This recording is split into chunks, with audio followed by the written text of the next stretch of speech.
Менің баяғыда бір постым бар еді, бір лекцияларым бар еді.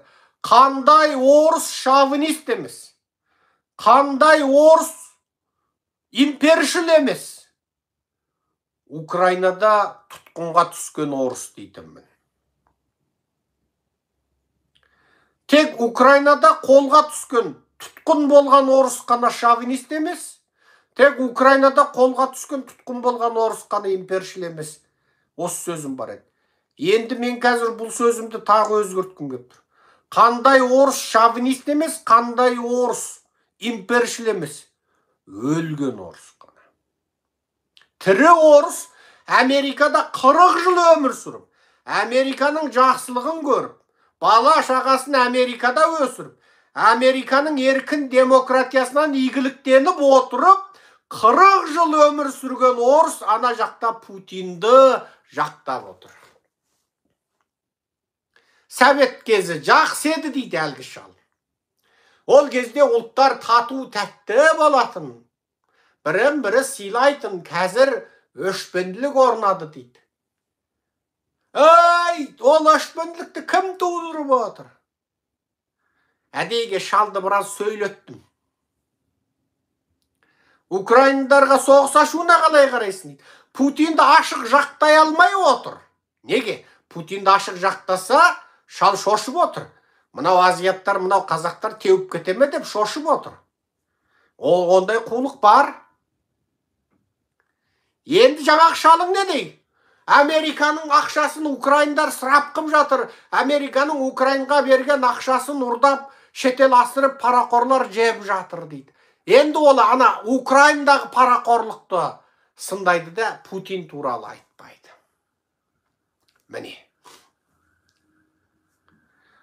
Міне қайда жатыр әңгіменің өзі.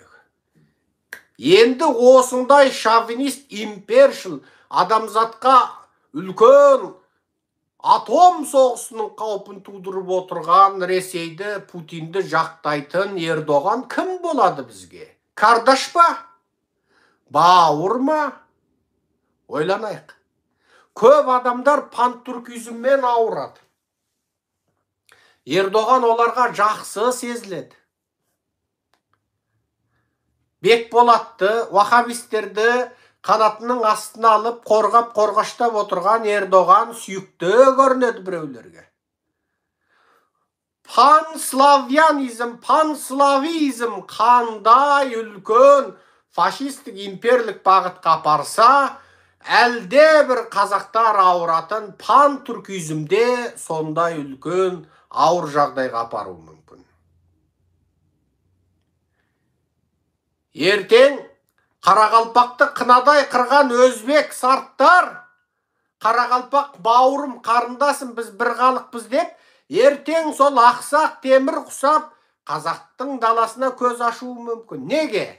40 миллион өзбек анау алақандай жерде сыймай отыр. Ол өзбекті қуып апарып оңтүстіктің құмына тыққан кім? Қазақ. Қазақ хандығы өзбектер басып алған 40 елді мекенді тартып алып, өзбекті апарып құмға тықты. Ташкенде Мұхтар Әуезов оқыды. Ташкеннің айналасы, Ташкен әуежайының маңы әлі түгел қазақ.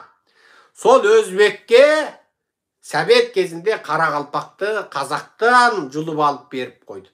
Сол кезде Қарақалпақтың үлкен саяси мансаптылары Мәскеудің алаяқтығын сезбей білмей қалды. Олар бүйтіп ойлады. Қазақтың құрамында болсақ, Қарақалпақ тілі жойылып кетеді. Себебі Қарақалпақ тілі мен қазақ тілі 99% ұқсас. Одан гөрі өзбектің құрамында болсақ, өзбек алыстау, сарт, біз түркіміз, тіліміз аман қалады деп ойлады. Және сол замандағы Қарақалпақтың қателескен саясаткерлері Совет кезінде қазақтың құрамында болсақ, Қарақалпақстанда жасайтын, Қарақалпақтармен қатар жасайтын қазақтар бар. Сондықтан Қазақ Совет Социалистік Республикасы Қарақалпақстандағы қазақтарды қолдап, бізге зияны тиеді. Бірақ Қарақалпақстанда өзбек жоқ. Сондықтан өзбекке бағынсақ, өзбек құрамында болсақ, олар қазақты да, Қарақалпақты да тең қарайды. Себебі Қарақалпақстанда өзбек жоқ. Қазірге дейін өзбек жоқ. Тек өзбектің армиясы бар, тек өзбектің жаңа жіберген мансаптылары бар. Деді. Сөйтіп ойлап, ең соңында Мәскеудің қақпанын қауып, бүгін міне Қарақалпақты өзбектер қынадай қырып отыр. Өзбектер қынадай қырып отыр. Сондықтан мен осы жерде пантүркизм дейтін аурумен ауыратындарға айтам. Өзбек Қарақалпақты қынадай қырғанда түркі бауырым деді ма? Деген жоқ. Түркі екен, тамырым бір екен деді ма? Деген жоқ. Қынадай қырды.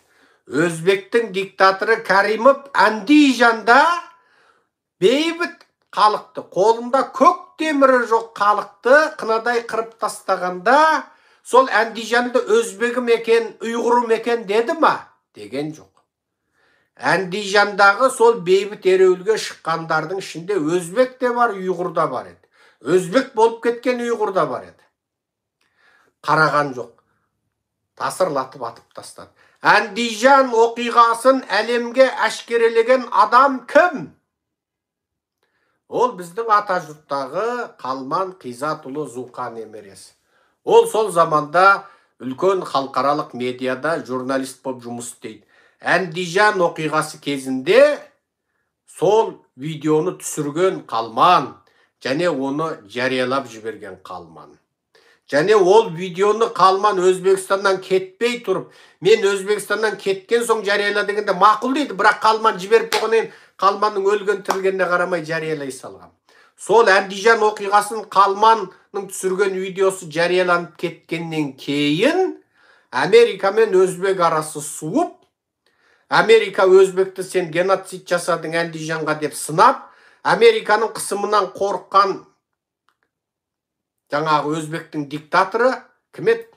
Каримов, Ислам Каримов. Мәскеуге ұшып барып, Путиннің аяғын құшақтап сүйіп, содан Өзбекстан Мәскеушіл болып шықты.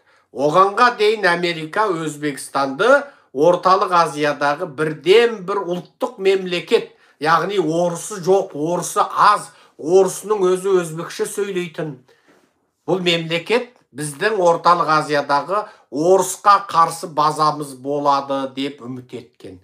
Андижан оқиғасынан кейін Өзбек пен Американың ортасындағы шырнай аяқтады. Каримов Путиннің қойнынан бірақ шықты. Каримов деймін ғой, Ислам Каримов. Міне, соған мен Қалманға кейде әзілдейін. Сен мына Американың орталық Азиядағы бірінші әскери базасының кетуіне, орталық Азиядағы бірінші Американың орталық Азиядан кетуіне себепкер сенсің деп әзілдейтінім бар. Бірақ бұл шындық. Сондықтан қазақтар пантүркизм деген аурумен ауырмай-ақ қойыңдар. Біз кез келген түркі халықтарыменен тепе-тең тұрып, аға бауыр деп мәдени ауыз күйіс жасап, бизнес ауыз күйіс жасап, тарихи ортақ тарихтарымызды ортақ зерттеп, солай жасауға болады. Бірақ бір халық болып, бір тудың астында өмір сүру деген ол ертегі. Пантүркизм ертегі, естеріңізге сала кетейік. Дәл Ердоған сияқты диктатор тұрған кезде пантүркизм деген үлкен ертегі. Іске аспайтын қиял. Себебі қазіргі Орта Азия түркі елдері, Өзбекстан диктатор қаншер, екі қолы қанға малынды Мирзаевтың. Мынау Тоқаев, Назарбаев, олар ту бастан, екі бастан олар қаншер.